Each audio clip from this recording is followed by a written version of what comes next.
Welcome to Waiting on the Trade, a monthly comics book club for people who can't keep up with monthly comics. I'm Matt Ledger. I'm Patrick Fitzgerald Fleck. And I'm Bryce Manning.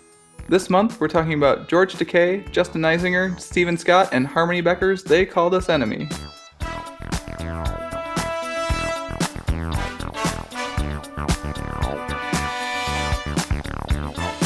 Now, in case you need a refresher, They Called Us Enemy is a look at the 4 years that a young George Takei and his family spent in a U.S. internment camp during World War II. It is a sad, funny, and somehow optimistic book that I think we're going to have a lot to say about, so we should probably get into it. Let's do it. But first, we got to welcome Bryce back to the podcast because it's been a little bit. Bryce, welcome back to the podcast. Yeah, it's been a while, huh?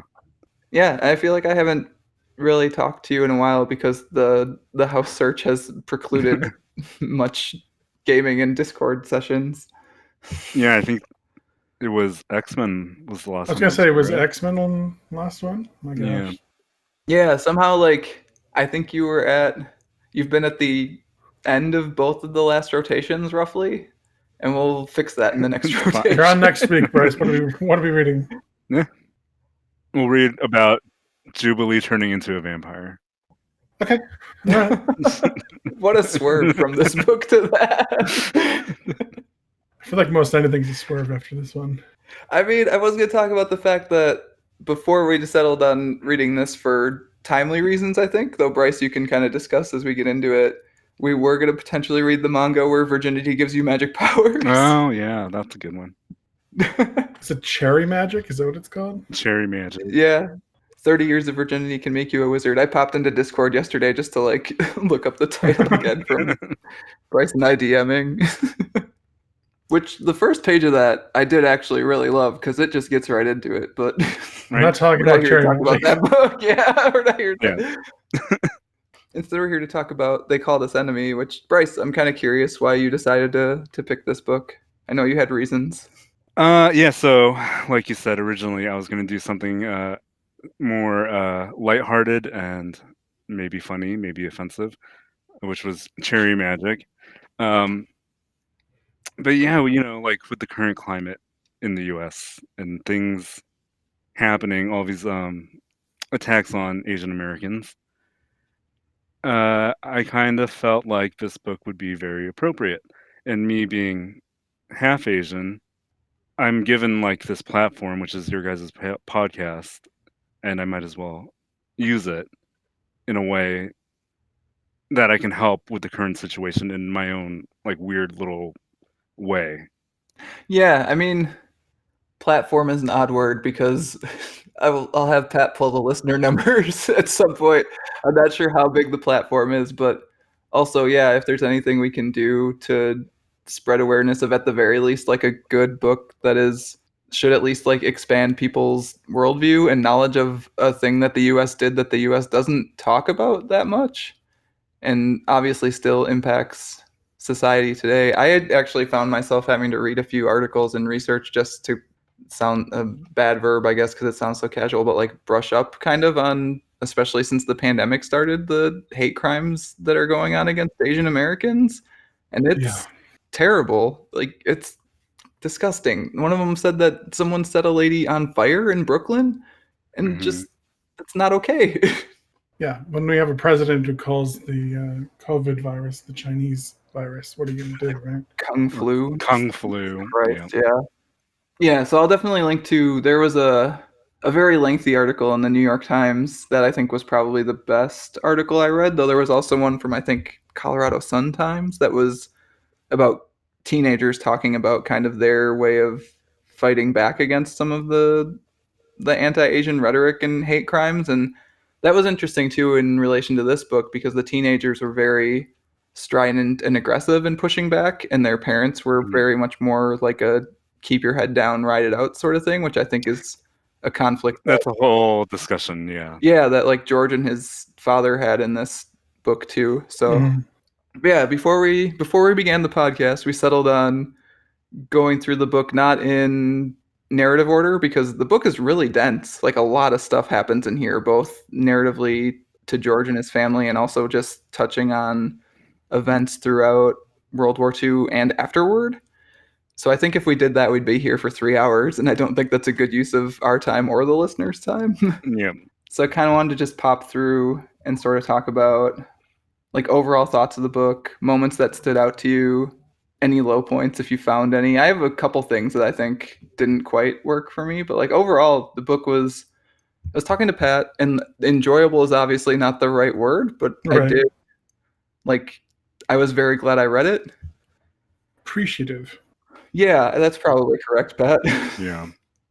But I guess Bryce, I'm curious how you came to hear about the book in the first place, because this is one that I know I had heard about, but I'm pretty deep into ye old comics world, and I'm not sure everyone would have heard about it. Although this did win an Eisner, I think, last year, so which is like the Oscars of comics. So Yeah. Huh. Yeah, so like I said earlier, with everything going on in the current climate, like I really wanted to put a spotlight on an Asian American author. And I found a few, but also being a huge Star Trek fan, uh, when I saw that George Takei had a comic, I was like, and it's about racism and prejudice against Asian Americans. I was like, well, this is perfect. I like George Takei, and this fits the times, and I think it's something that we should read. how did you like it? Yeah, overall, it's a good read, and I do think it would be fitting for this to be in a classroom setting, sort of like required reading material, maybe in like middle school, Sure. because it is. Yeah, we really don't talk about like the Japanese internment all that much in American history. I'm thinking back to like when I was in high school or middle school. It was maybe a paragraph in a textbook. Yeah. No, for me, it was a stark reminder because you always think of like FDR taking us out of the Great Depression, establishing all the great public works that he did. Right. And he also signed this horrific thing into law. So it just, there's more to one side to historical figures, and it's really easy to lose focus on the Yeah. humanity of it. Like, people aren't just one thing. So I guess Bryce or Pat, like what moments in the book stood out to you as moments that either you think you'll remember or moments that were surprising to you? I always got caught up in whenever there were scenes of George's parents trying to hide, or not hide, but trying to minimize the seriousness of their lives at the time. So anytime they're trying to seem like it's an adventure going on these train rides across country, and then it cuts back to the dad, and he's obviously worried about the future of his family. Those always hit me really hard. Yeah, the one specifically on page 38 and 39 where they're on the train. I think it's the Dakotas at that point. Mm-hmm. You can flip to that potentially, but with the cute face of George being all excited about yeah, that bottom right panel, that's totally like an anime excitement panel. Yeah. Just kind of always gets to me in the couple times I had read through the book. Or just like his mom used up space in her luggage to provide like candy and like little toys for them to stay entertained. Distracted. Yeah. Literally, they had to pack up their entire lives. Like, their house and possessions are going to be stolen from them. And she took the space to provide her kids like a sense of normalcy. That's just huge. That mom is awesome, by the way. The fact that she hid that sewing machine. Yeah, that moment, a lot of the moments in the book that really resonated with me were George's parents having like couple moments. Yeah. Which one of them was George's dad at first being really angry that George's mom had brought the sewing machine with, and then just cracking up because of course she would. Like, he just knows her Right. well enough that like, oh, this makes complete sense. And like, why did I not understand that this had already, like, I should have already known this had happened. Just the ridiculousness of the fact that their lives would be in danger over a sewing machine. Like, Yeah. the absolute lunacy of everything is just hitting them. Yeah, but at the same time, their lives were going to be in danger over a sewing machine. She was never Right. not bringing it. And the other moment between those two that really stood out to me was when they went for their like one Sunday drive that they got to go for, Mhm. and she just like quietly flips George's father's hat from the hat that's like about to blow off to the baseball cap.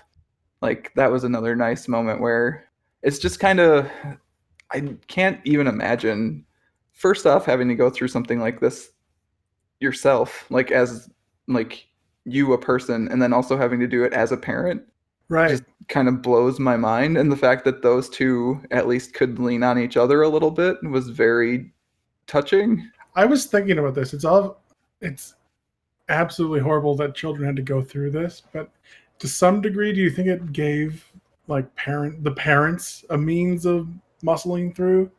Like they can't slip into despair because they need to be strong for their kids. Yeah, I would say absolutely. Like having something to not live for, but having something to like keep your composure To for, I brace guess. yourself. Yeah, like you're doing it. Personally, when I'm doing something for other people, these people I care about, it motivates me so much more than if I need to do it for myself. Doing it for yourself, yeah. Yeah, I think creating a sense of normalcy for their kids was just like a huge priority for the parents. But then you can also see that in like the community in general, like when they were staying at the horse track, hmm the entire community still, they formed schools, they formed their own like newspaper. They still found a way to like group together and create a sense of like community. Like we're going to have to depend on each other as a group. And I think that just really speaks to like the strength of like the Japanese American community at the time. They were such, they want to be American, but they can also continue having like keeping their own traditions and like their own education going in like the roughest of times. Yeah, and like in some of the reading I was doing, it seemed like that was part of the reason that people were kind of frightened of the Japanese community, is that they were so successful and at the same time really hardworking, and like also keeping to some of their own traditions, right? So it it's so just bizarre to me that your ability to be a good industrious person is what gets you targeted in a way. Yeah, I mean, so before this, there was like the Chinese Exclusion Act in like the 1800s when a lot of Chinese immigrants came over to the U.S. to work on the railroads, hmm and these immigrants were taking jobs. I shouldn't say taking jobs. They were filling jobs that nobody else wanted to do because it was low wages and it was super dangerous. Right. But they were industrious and they were wanting to make a new life for themselves in the US. But all of a sudden, legislation was passed saying like, "Oh, these Chinese people are coming here to take jobs away from white Americans." Those people didn't even want the job in the first place, but you know, they're trying to like fit into U.S. society, and then all of a sudden, it's like, "Oh, they're so Because hardworking." they did. Yeah. Yeah, Just punished for it. like now we got to like stop all immigration from China, and it's kind of like the same thing that happens here. Yeah, I feel like this book left me thinking about so many weird cycles of American culture and politics and assimilation. Especially near the front of the book, it talks about how Earl Warren's strategy was like specifically a divide and conquer strategy. And I know, Pat, you must have also thought about all the Scott Walker stuff and how his strategy was like a divide and conquer strategy in what, Yeah, 2010? it's so disheartening how people we haven't learned. Fear mongering is just used as a tool, and it doesn't matter who's the scapegoat for it. Pick a minority and make them the enemy. Make people scared of them. Which Takei brought up at the end of the book with the Muslim ban reference at the end. Yeah, It's which a new scapegoat.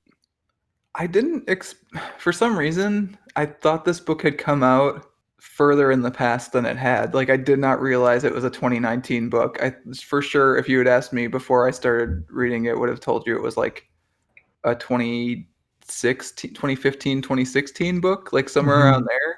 So it being that recent and being able to touch on those recent events and the fact that we're in a like, at least we still are, let's be real, because we were talking about it at the start of the podcast, how people are committing hate crimes against Asian Americans.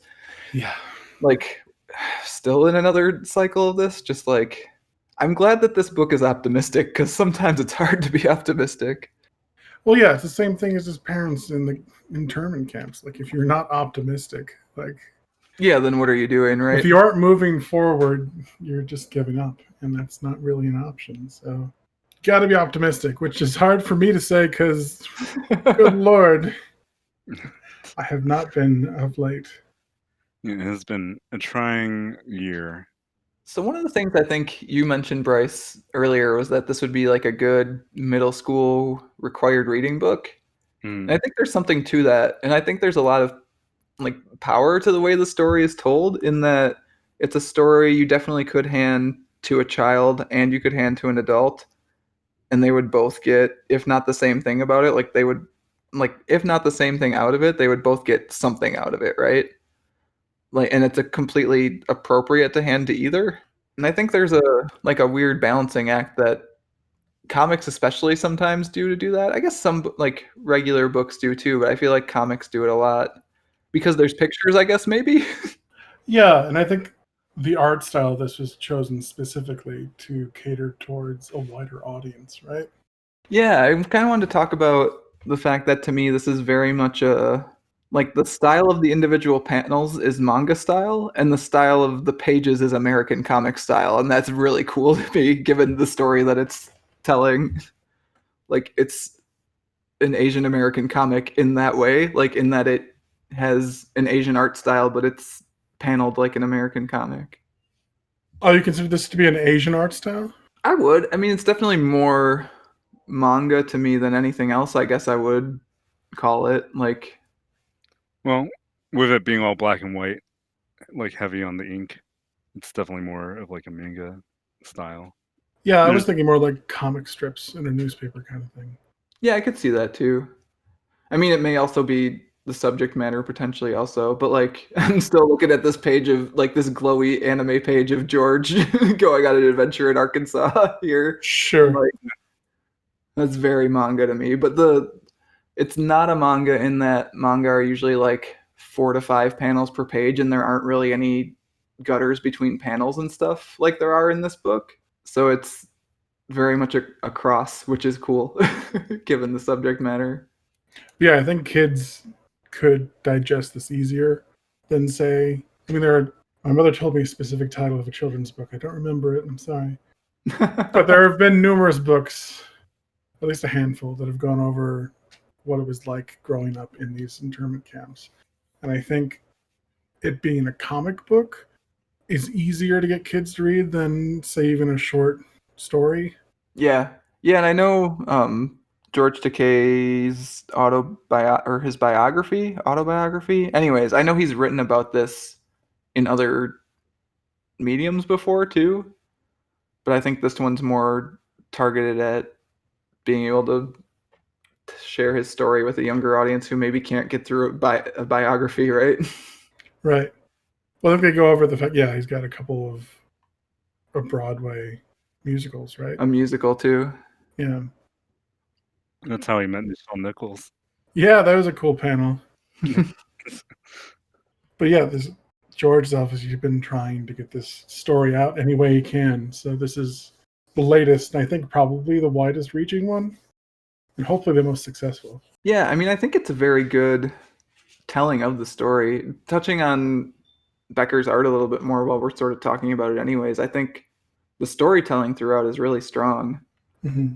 I think it's pretty smooth and I didn't really get lost or hung up anywhere. There are some things that I feel like are maybe not like quite like cartoon completely correctly, like some of the vehicles and stuff, but like it's all nitpicky minor bullshit stuff.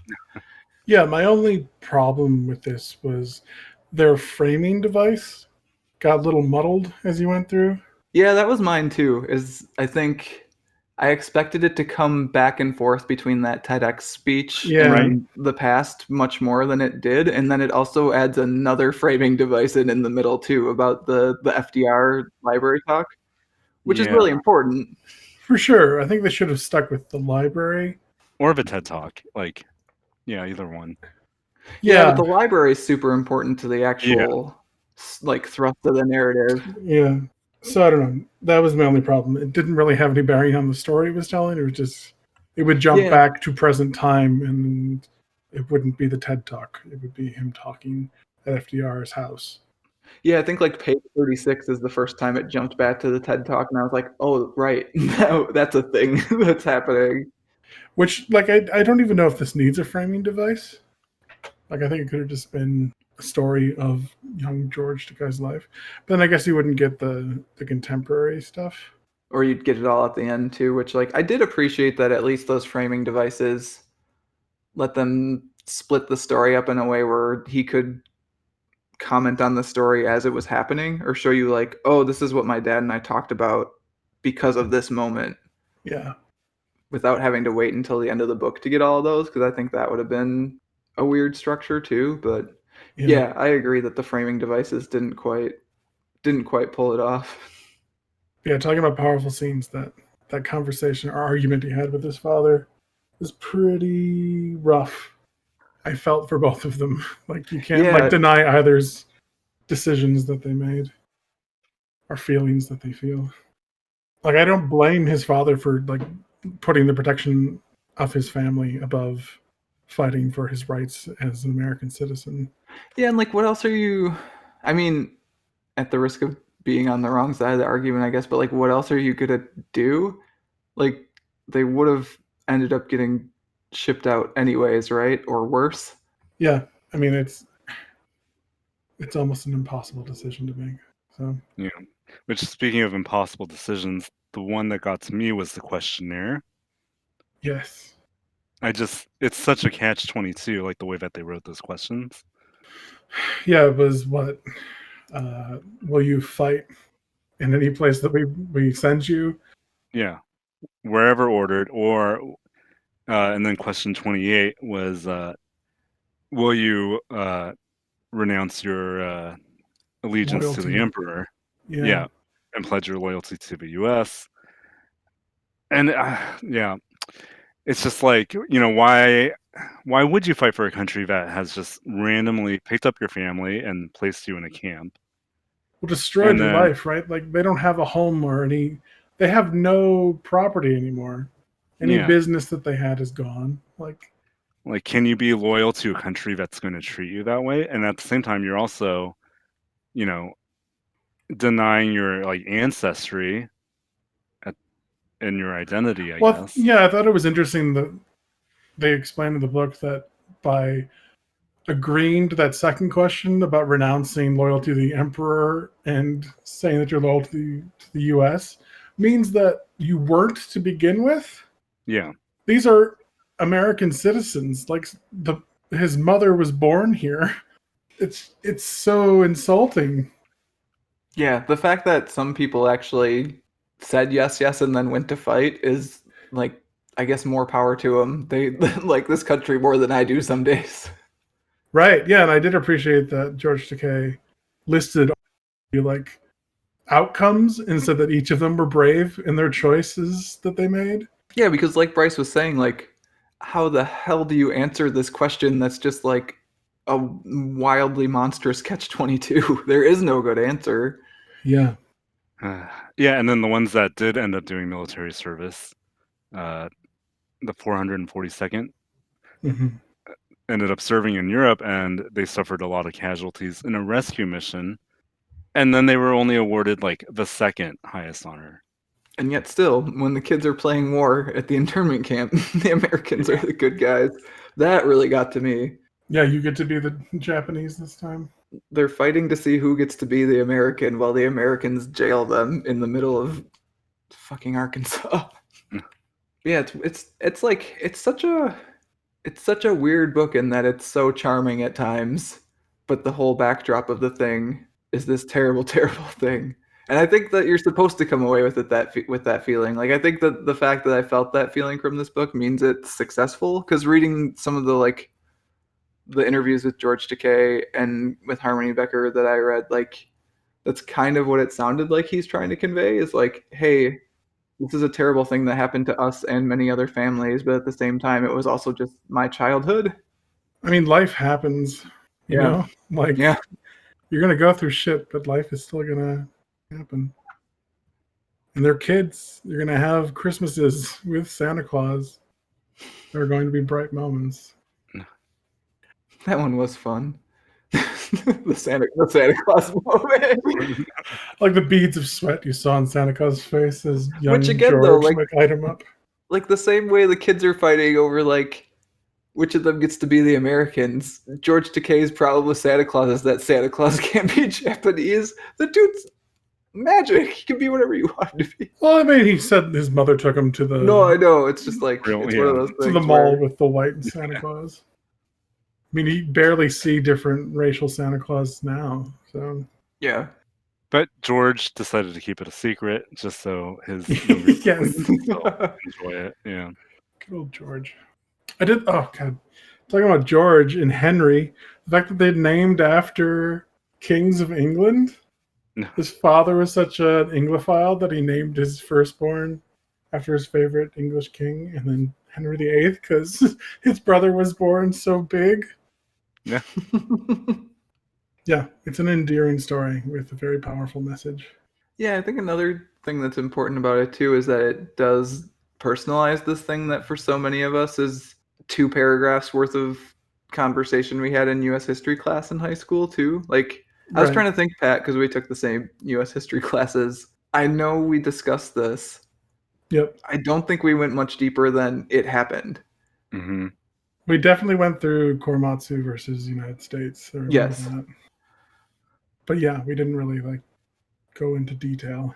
This is just like it's 4 years of their lives. And the thing I think about too, or was thinking about, was the moments near the end of the war when everything's been so normalized for them that like this is the life that these kids know at this point, and any like freedom is scary.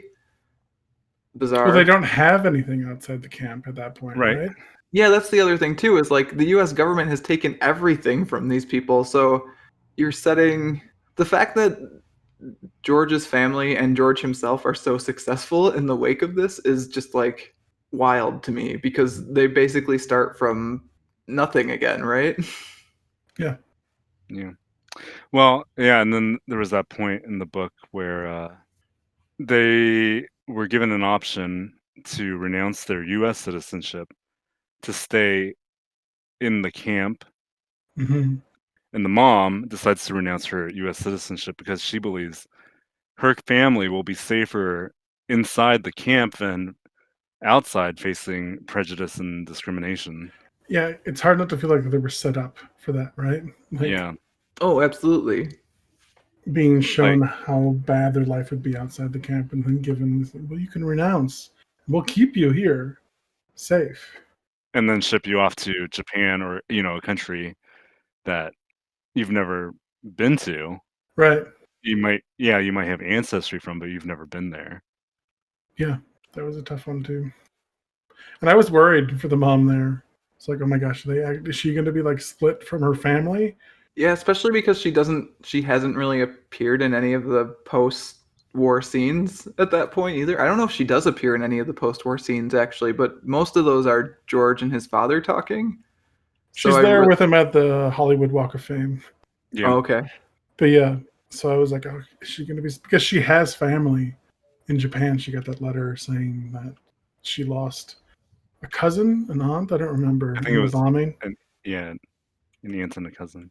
Yeah, but she has grandparents that still live there. So I was like, well, she might be deported, but she didn't, thankfully. Yeah, I'm just looking at the panels on page 152 where George is kind of looking at the fence, the barbed wire fence, and it dissolves into ominous shadows Mm-hmm. because the camp is safe. Jeez. Just like, ugh. Yeah. Thank goodness we had some people actually on the Stand side up. of, hey, you can't renounce your citizenship. It's not a thing you could even like do. Well, people, who recognize the trap that was being laid for these people. And it was harrowing to see. The book goes out and like lists who the representatives are that are saying or passing these awful things. Mm-hmm. And more often than not, they got a little D next to their name, which is like these days I'm really like, okay, Democrats are the ones that are like speaking logically, they aren't gonna go. But obviously, not too long ago, we were equally culpable, and that's just The thing that worries me about that is like, as people who feel there's only one sane party to vote for right now, like, what if that party starts slipping into insanity? Like, how much insanity are we willing to tolerate to not have to vote for the other insanity? Well, I mean, hopefully being the sane ones. I don't. It's the argument like that the Trump followers are always like, oh, you're not going to point out Biden's mistakes. It's like, no, we are. I wrote an entire blog post about Obama not closing Guantanamo Bay because I was pissed off at that dude. That dude's my favorite president. You hold them accountable, regardless of which party they're for. People like governing us need to be. Yeah, I'm not like worshiping at his feet, you know. And if people did start slipping, I would like to think they would be voted out. I would really hope that we would have the means of replacing them. Yeah, but who else do you vote for, Pat? Who do you vote for? Well, this is the whole like you need to have That's why optimism. You got to have young people step up for those positions. we're a viable third party. Well, that's why like AOC and those people are so important. They're younger politicians trying to voice the minority rights and positions. It's very important. This is another book like Pulp. Actually, it reminded me how Pulp made me feel like maybe I should be more civically active than I am. So it's a recurring theme in some of the comics we've read this year so far. Yeah. Are there any moments for you guys in the, I guess before the Takeis left the internment camp that we should touch on? Because I think otherwise we can start moving ahead towards some of the aftermath. Yeah, Sakana Beach. Yes. Even I was like, what the heck does that mean? Yeah, I don't know how that sounds like son of a bitch.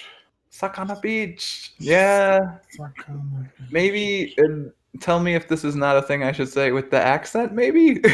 Yeah, Heavily accented, maybe. With a Japanese intonation, maybe, yeah. That was cute, though. Yeah. Kids are going to be kids, regardless of where they are. Bryce, when you say you're half Asian, how are you half Asian? Which half? I am half Filipino. Oh, okay. Which Filipinos are, in my opinion, this is a disclaimer, in my opinion, are complicated. Depending on, if you ask a Filipino person if they're Asian, they'll say yes. But if you ask a Filipino person if they're Pacific Islander, they will also say yes. Because the Philippines is just such a mixture of different cultures that it's really hard to lump us in like one group or the other. Sure.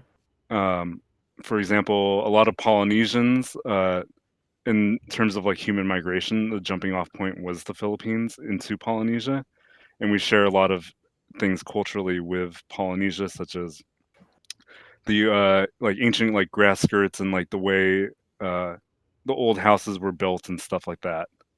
But then at the same time, a lot of our food and like rice growing culture all comes from mainland Asia. And then we were a Spanish colony for like the longest time. So like 1/3 of our language is all Spanish. Huh. And then we became a US colony. And so a lot of our government and educational and all these other institutions were influenced by America. And then we were invaded by the Japanese, which I'm not sure if like Japan really left anything too permanent. I think they like modernized like farming and like rice production and stuff like that. So yeah, so the Philippines is kind of weird. We're like Polynesian, we're Asian. We can also claim to be the only Asian country that can claim to be Hispanic because 1/3 of our language is Spanish. What? So it's very. So I always just say I'm half Asian, half white when I have to go to the doctor and they have that like ethnicity or race question, like what are you? I just put like other or mixed. If mixed is an option because I'm like I don't know. Yeah. So are you a second generation immigrant, or I guess like were your parents the people who came over from Right. at So least one of your parents? from the Asian side, yes, I would be second generation. Okay. Huh. From the white side, we've been around for quite a while. Okay. What is the Since early half of you that's not Asian? that half is half Italian, half Irish. Okay. So you got a lot going on. Yeah. And then I mean my sister did a whole like ancestry.com DNA test. Oh, nice. And then that gets even more complicated. Of course. But yeah, so I always just say half Asian, half white, or quarter Italian, quarter Irish, half Filipino. Okay.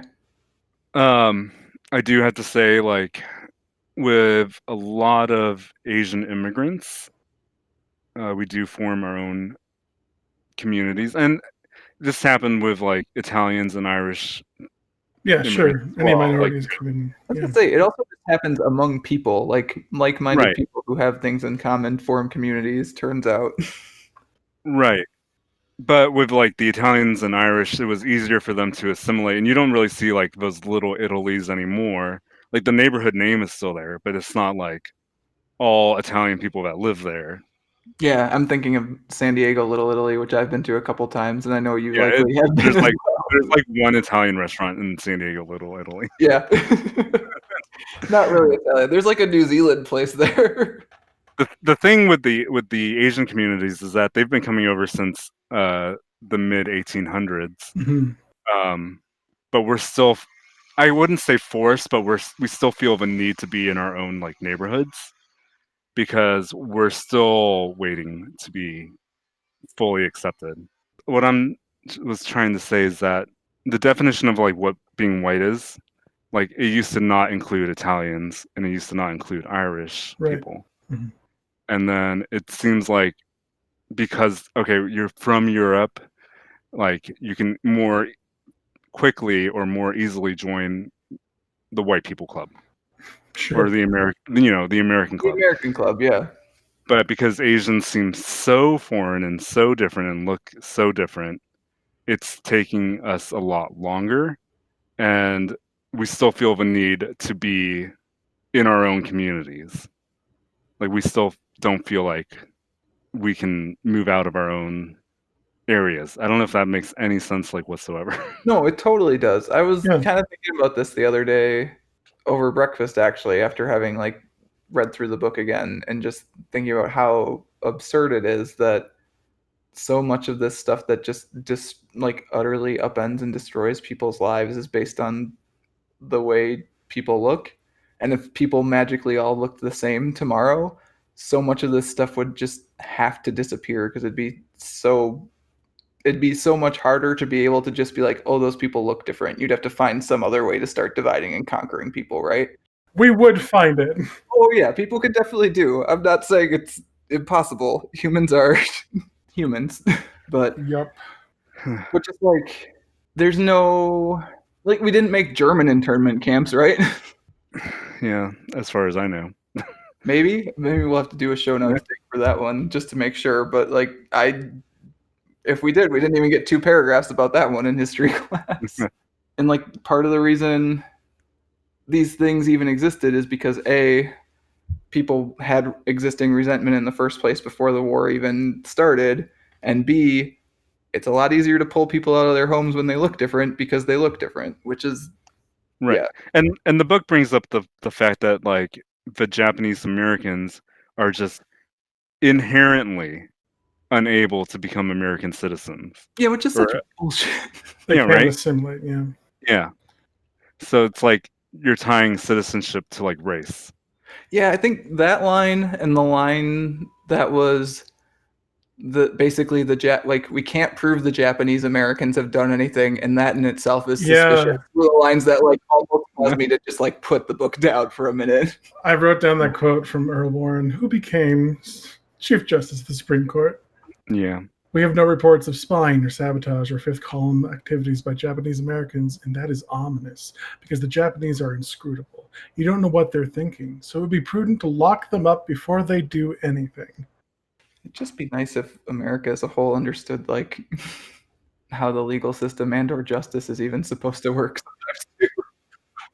I mean, we're all immigrants in this country. Like, we all shouldn't actually even be here unless you're like Right. 100% Native American, American Indian. You know?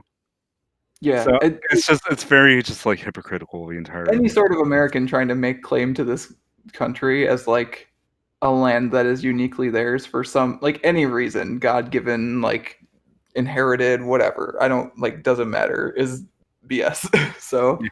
like it's a very imperfect thing that we came here and imposed upon the land, and now we're trying to make it work, and some of us are not doing their part. Yeah. Yeah, we gotta get more civically active, you guys. Maybe we need to start a new podcast. Well, it used to be before marriage equality happened. Yeah, I guess that's a thing we can touch on because we were talking about it before we started recording. Is that this book focuses solely on the Takei's time in the internment camp when George has been kind of like an activist for many different causes throughout his life. One of them is marriage equality, like the right for gay people to marry in the United States too. And really the only bit that pops up in the book is when his husband pops up in the 2 panels where he calls him a scamp. Yep.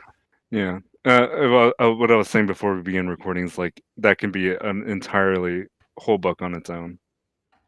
Yeah, and I think it makes sense to kind of, especially if you're going to give this to younger readers too, to sort of focus in and say, hey, this is the story we're telling this time.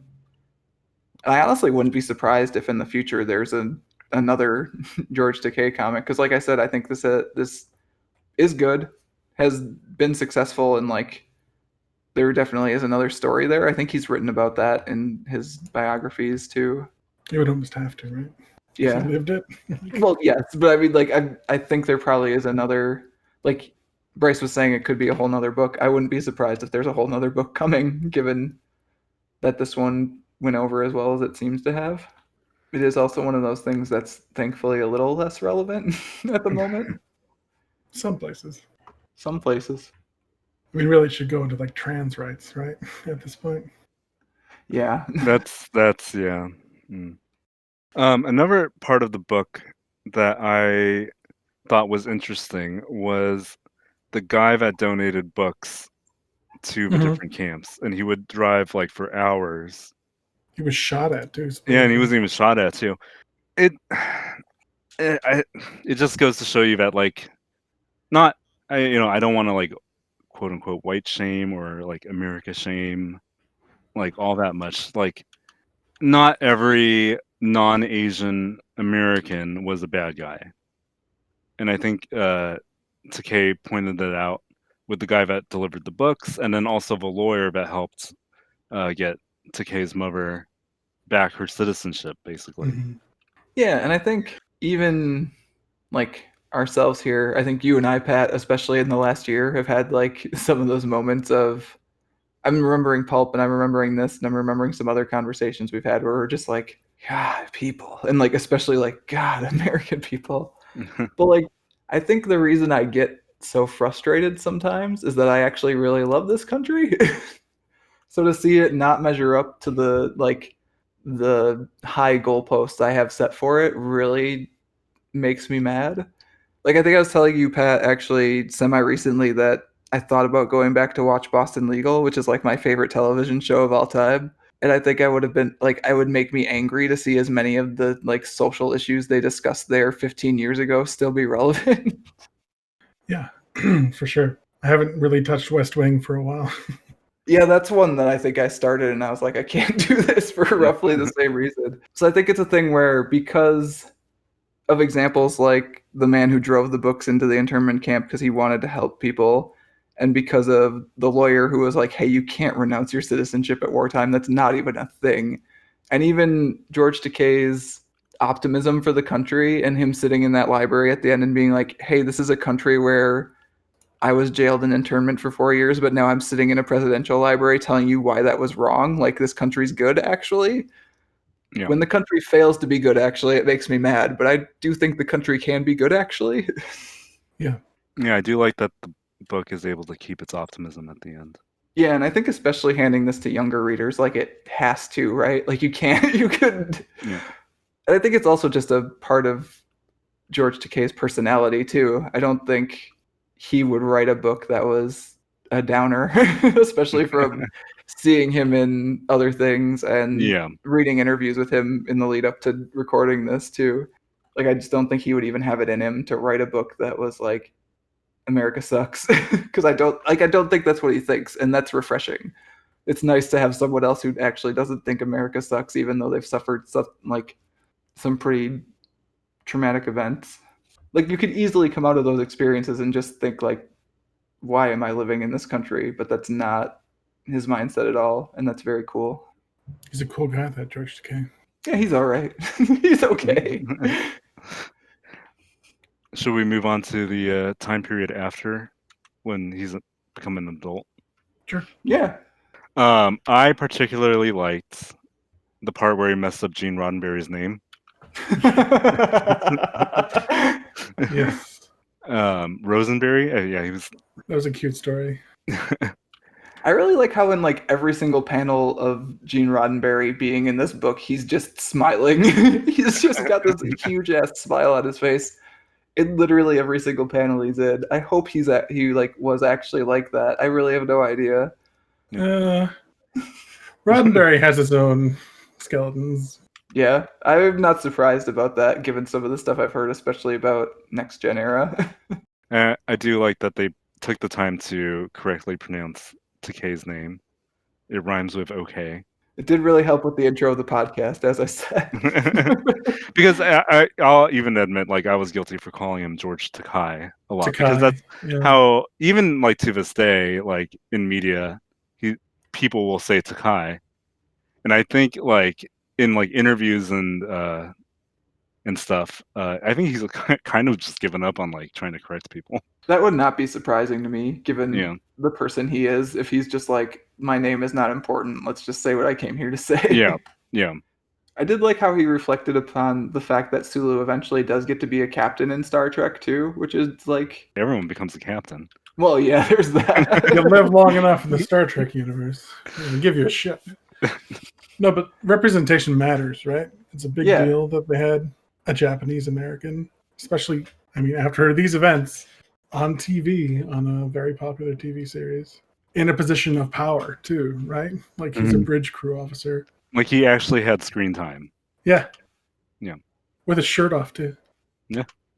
Yeah, and like got the swagger a bit. Like, I don't know, he talks about how it was really important to him that the role was not like one of the roles he'd been getting where he was just a stereotype, and like a bad stereotype. I think that's part of the reason that all three of us like Star Trek, is that at its best, Star Trek like is intelligent about the way it handles characters and also is mostly about empathy. Yeah. New Star Trek is bad. There we go. We said it. I have no opinion because I haven't really seen anything since the J.J. Abrams rock out action movies, and those are definitely some science fiction movies that don't need to have the word Star Trek on them, but what are you going to do? The people who were kept in internment camps were eventually given basically reparations.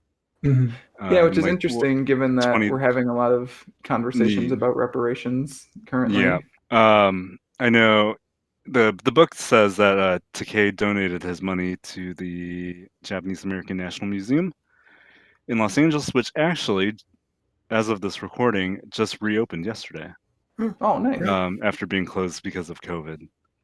And I haven't been there since I was a kid, but I do want to go back again. I just really hate going to LA. Same, by the way. LA is pretty awful. We have opinions about Star Trek and we have opinions about LA. But I do think if you are in like the Little Tokyo area, that you should definitely check out the museum. It does a really good job. From what I remember, it does a really good job of just telling the stories of people in the US trying to make it. And Little Tokyo itself is really neat. It's always a fun time to go. Sure. Is it more of a Little Tokyo than Little Italy is a Little Italy? I believe so. All right. Yeah. And then we get into talking about some of the more current events, which I don't I gotta go back. I might even before I do the show notes for this one, go back and read the actual ruling for Trump v. Hawaii, because the fact that you could both overturn or like overturn Korematsu, Korematsu and also uphold this at the same time. the travel ban. Yeah. I want to see the gymnastics that got there for that one. Like, give me the legalese on that. Like, I was pre-law. I read a bunch of Supreme Court decisions, so like, I'm gonna go read this one. I don't know how the court came up with that like conclusion, striking down one and then just enacting the exact same thing for a different group. I guess probably. I mean, if I had to guess without having read it yet, they probably leaned on the fact that they're not American citizens potentially, Oh, whereas the Japanese that we put into internment camps and erected barbed wire fences around are. We're already citizens or having been lived in the U.S. Yeah. Yeah. Although I think he says at one point, it might have been actually in that page, which I found really striking, which was just a portrait, like a half portrait of George's dad and a half portrait of his mom with like narrative captions down each side of the page. mhm. But I think his dad applied for citizenship and didn't actually have it when they were Right. He'd been living in the U.S., but he's not technically actually a US like citizen. quote unquote a citizen. So yeah, I'm gonna go read that court decision. It's one of the this one reminded me of how much stuff I've kind of like pushed off of my mind just because so much has been going on in the world and in my own life. Hmm. And like I said, maybe it's time to to get caught up and maybe be a little bit more proactive. But guys, I think we somehow did actually reach the end of the book in a semi-linear fashion. I guess there's like a couple final things that I think I wanted to mention and I didn't get to were the lettering during scenes, well, the lettering throughout, but especially where in the scenes where people or things were singing was very cool to me. It's like a cursive lettering and the vowels are all stretched out. I think one of the ones I remember is at Christmas with Silent Night, and that's a trick that I haven't seen done very much or as well as it's done in this book to make the lettering actually feel like music as opposed to just words that are music.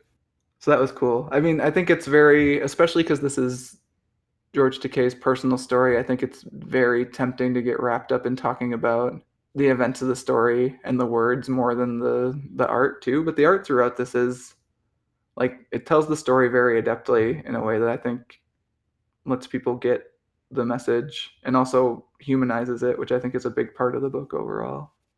Yeah, I agree. I'm trying my hardest not to end this with a quote from Star Trek. Please do, Pat. Why do we have a podcast if we Well, can't end it with it's from an Star episode Trek? that you don't like, Matt. I'm sorry. Oh, no. is it, wait, which one? It's from the Drumhead. Which one's the drumhead? Remind me again. It's Admiral Seti is going crazy with a witch hunt to find a Romulan I feel spy. like part of the reason, correct me if I'm wrong, but I feel like part of the reason we talked about this, or like when we talked about that episode that I didn't like it, was it felt too over the top, obvious, dumb to me that would actually work. Yeah. I'm a moron. Like, Yeah, should we revisit the Drumhead? maybe actually, like people are sheep, Pat. They would go for it. Right. But yeah, Picard says Worf is confused because he's been suckered into the fear mongering that Admiral Seti has been using against the crew. And Picard is reassuring him that maybe she or someone like her will always be with us, waiting for the right climate in which to flourish, spreading fear in the name of righteousness. Vigilance, Mr. Worf, that is the price we have to continually pay. How is Not this wrong. resonating so well? I think I did like jump on that episode for being ham-fisted, but I think even then I recognize that line is a good fucking line. We have to do better constantly.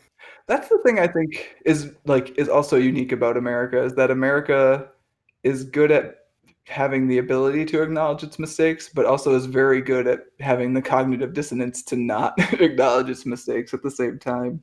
Well, as the dad says in the book, people can do great things, George. They can come up with noble, shining ideals, but people are also fallible human beings. And we know they made a terrible mistake.